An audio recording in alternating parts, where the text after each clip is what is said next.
Hi అండి. ఇంట్లో కూరగాయలు ఏమీ లేనప్పుడు ఒక్కసారి కర్రీ రెసిపీని అయితే ప్రిపేర్ చేయండి. నిజంగా సూపర్‌గా ఉంటుంది. దేంట్లోకైనా చాలా బావుంటుందండి.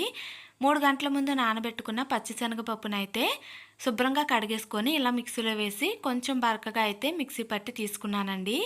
దీంట్లోకే నేను ఇక్కడ ఉల్లికాయలైతే వేసుకున్నానండి. సో, మీ దగ్గర ఉంటే వేసుకోండి. లేకపోతే స్కిప్ చేసేయొచ్చు. దాని తర్వాత సన్నంగా కట్ చేసుకున్న ఆనియన్స్, పచ్చిమిర్చి, అల్లం ముక్కలు, సన్నంగా కట్ చేసుకున్న కరివేపాకు, కొత్తిమీరను కూడా వేసుకున్నాను.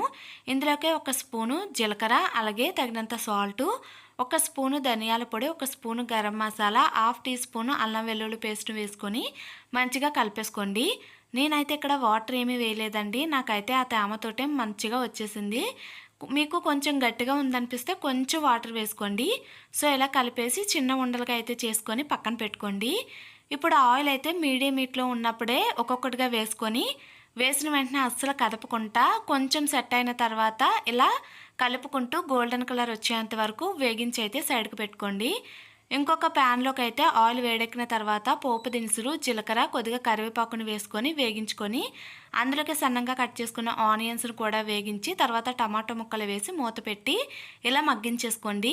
అవి కూడా మగ్గిన తర్వాత ఇందులోకి కొద్దిగా జీలకర్ర పొడి, ధనియాల పొడి, గరం మసాలా, అల్లం వెల్లుల్లి పేస్టు, తగినంత ఉప్పు, కారం వేసి కొంచెం చింతపండు రసము అలాగే వాటర్‌ని వేసుకొని మనం ముందుగా వేగించి పెట్టుకున్న బాల్స్‌ని కూడా వేసేసి మూత పెట్టేసి ఆయిల్ పైకొచ్చేంతసేపు ఇలా 5 నిమిషాల పాటు ఉడికించుకుంటే మంచిగా ఉడుకుతుందండి. అంతే అండి. ఈజీగా ఇంట్లో కూరగాయలు లేనప్పుడు ఒక్కసారి రెసిపీని ప్రిపేర్ చేయండి. చాలా బావుంటుంది.